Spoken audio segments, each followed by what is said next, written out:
खेती का मौसम है, ऐसे में वन संरक्षक वन प्राणी द्वारा हाथियों को जंगली इलाके से शहरी क्षेत्र में प्रवेश ना हो और उसकी सुरक्षा को लेकर एक कार्यशाला का आयोजन किया गया। इस कार्यशाला में फॉरेस्ट डिपार्टमेंट के कई आला अधिकारी और डॉक्टर शामिल हुए।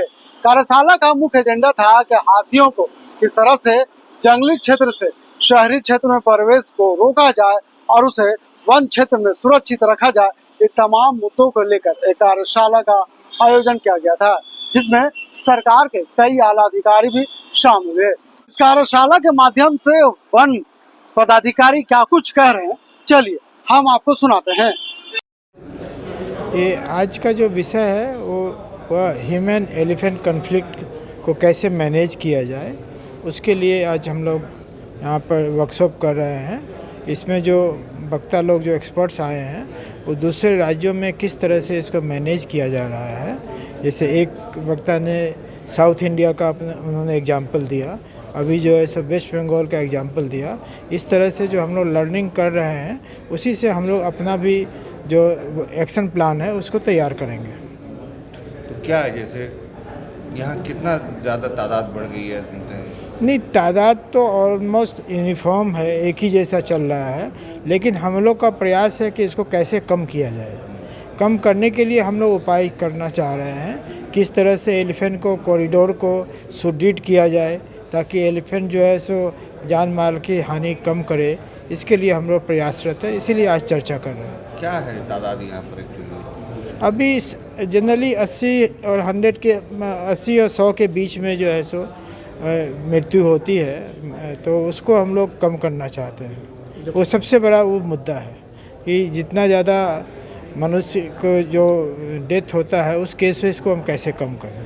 पहला प्रायोरिटी हुआ है, क्योंकि बाकी जो आपको प्रॉपर्टी का जो नुकसान होता है, खेतों में उपज का जो नुकसान होता है उसकी भरपाई की जा सकती है, लेकिन जान की भरपाई नहीं की जा सकती, वो बहुत दुख होता है। इसलिए उसको हम लोग चाहते हैं कि उसको किस तरह से हम कम करें, उसके लिए चर्चा कर रहे हैं। सर, सारंडा क्षेत्र में जो है कई बार ट्रेन से कट के जो है कितने हाथियों की मौत हो जाती है, उसको रोकने के लिए क्या पहल कर रहे हैं? या हम लोग अभी वही बात हो रही है कि जितने भी स्टेक होल्डर हैं, इलेक्ट्रिसिटी डिपार्टमेंट है चाहे रेलवे डिपार्टमेंट है, सबके साथ चर्चा करें और उनको भी सेंसिटाइज करें कि वह भी जो इसका जो ऑलरेडी सभी का भारत सरकार से SOP जारी किया हुआ है, हम लोगों ने यहाँ से भी उनको बताया है, तो उसको और बार बार निरंतर जो है सो उनको सजग करने की आवश्यकता है ताकि उसको अनुपालन हो सके। कौन कौन सा रूट लोग करके रखे हुए हैं हाथी वाले छोड़ने, और कौन कौन सेंसिटिव है? ये अभी हम लोग के राज्य से 18 जो है सो कॉरिडोर को आइडेंटिफाई किया है, लेकिन जो वो भारत सरकार के द्वारा 18 हुआ है, लेकिन हम लोगों ने जो आइडेंटिफाई किया है वो और भी 122 किया है।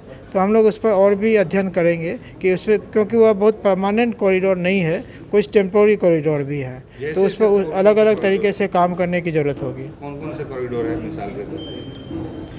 ये मिसाल के तौर पर जो एक्चुअल में जब एक डिस्ट्रिक्ट से दूसरे डिस्ट्रिक्ट में जाते हैं और जनरली सिंहभूम के इलाके में जब वो क्रॉस करते हैं दूसरे राज्यों में, तो उसको हम लोग आइडेंटिफाई किए। जो फॉरेस्ट से जाते हैं उसमें कोई दिक्कत नहीं है, जब फॉरेस्ट से बाहर निकल के जब एक क्षेत्र से दूसरे क्षेत्र में जाते हैं उसमें वो हमें चिंता का विषय है, उस कॉरिडोर पर काम करने की आवश्यकता है। अभी कुछ दिन पहले अखबारों में सुर्खियाँ बटा रहा था, आपके झारखंड विधानसभा तक शहरी क्षेत्रों में भी घुस गया था हाथी, उसको रोकने के लिए क्या कर रहे हैं? उसको अभी जो प्रेजेंटेशन में यही बात बताई गई है कि कुछ जोन ऐसे हैं जो एक्सक्लूसिव जोन हैं जहाँ पर हाथी को नहीं आना है, इसलिए उसमें हर एक प्रयास करने चाहिए कि वो हाथी यहाँ ना आए। जैसे कर्नाटक में भी है कि उन्होंने रेलवे के रेलिंग को लगाया हुआ है, इस तरह से रोकने का प्रयास किया है, तो हम भी ऐसा आइडेंटिफाई करेंगे, अगर ऐसा ज़रूरत हुआ तो उस तरह से उपाय किए जाएंगे। लास्ट मादा की संख्या कितना होगा? हाँ, किसका?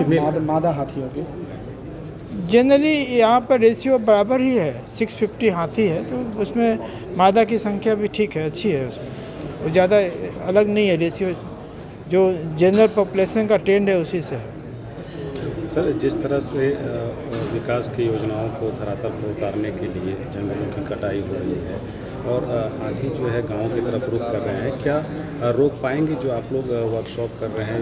कितना कारगर साबित होगा ये? जो डेवलपमेंट का स्कीम है उससे ज़्यादा जो कुछ माइनिंग का जो स्कीम है उससे थोड़े फ़र्क पड़ते हैं, लेकिन उसके मिटिगेशन प्लान के ज़रिए उसको हम लोग कंट्रोल करने के, डैमेज को कम करने का कोशिश करते हैं। और बाकी जो अभी जो लैंड यूज जो चेंज हो रहा है, जो लोगों के जो पहले पारंपरिक रूप में जिस खेतों में काम नहीं होता था, जंगल रहते थे, जंगल झाड़ी रहते थे, उसको में अगर आप लैंड यूज जब चेंज करेंगे तो उससे हाथी को परेशानी होती है, उससे कन्फ्लिक्ट बढ़ता है। तो उसको ग्रामीणों को इन्वॉल्व करके या उनको इंसेंटिव दे के हम लोग को जो एलिफेंट का कॉरिडोर है उसको सुदृढ़ करें। आपका शुभ नाम? MP Singh, thank you. Thank you sir. So I think given the habitat इन हिंदी में झारखंड, please, तो गिवन कि झारखंड में जितना क्षेत्र अवेलेबल है हाथी के लिए, पॉपुलेशन अच्छा है, और ये पॉपुलेशन सिर्फ झारखंड में सीमित नहीं है, ये वेस्ट बंगाल, उड़ीसा और झारखंड में शेयर्ड है। इसलिए सिर्फ झारखंड में एट अ टाइम कितने हाथी रहते हैं ये बोलना थोड़ा मुश्किल होता है, बट लैंडस्केप लेवल में 1000 से भी ज़्यादा हाथी है between West Bengal, Orissa and Jharkhand. और आप बता रहे थे कि साउथ में कुछ उपाय किए गए हैं इसके लिए, कॉन्फ्लिक्ट को कम करने के लिए, वो क्या उपाय है और यहाँ के लिए क्या सजेशन है इसका? नहीं, कॉन्फ्लिक्ट मैनेजमेंट का जो उपाय है वो लोकल स्थिति समझ के फिर डिज़ाइन करना पड़ेगा। तो ये कैसे डिज़ाइन करते हैं इस बारे में हम लोग थोड़ा आलोचना किए आज, लेकिन जो कॉन्फ्लिक्ट से अफेक्टेड क्षेत्र है झारखंड में, वहाँ पे एक पहले डिटेल सर्वे करना पड़ेगा कि अगर ह्यूमन लाइफ लॉस हो रहा है या एलिफेंट डेथ हो रहा है वो क्यों हो रहा है, उसी के आधार पे लोकल सॉल्यूशंस हम डिज़ाइन कर पाएंगे। और इसलिए जो फॉरेस्ट डिपार्टमेंट स्टेप्स ऑलरेडी ले रहे हैं, I think they are in the right direction. Your good name and designation? My name is doctor Aritra Kshettry और मैं WWF इंडिया का national lead for elephant conservation हूँ। Thank you.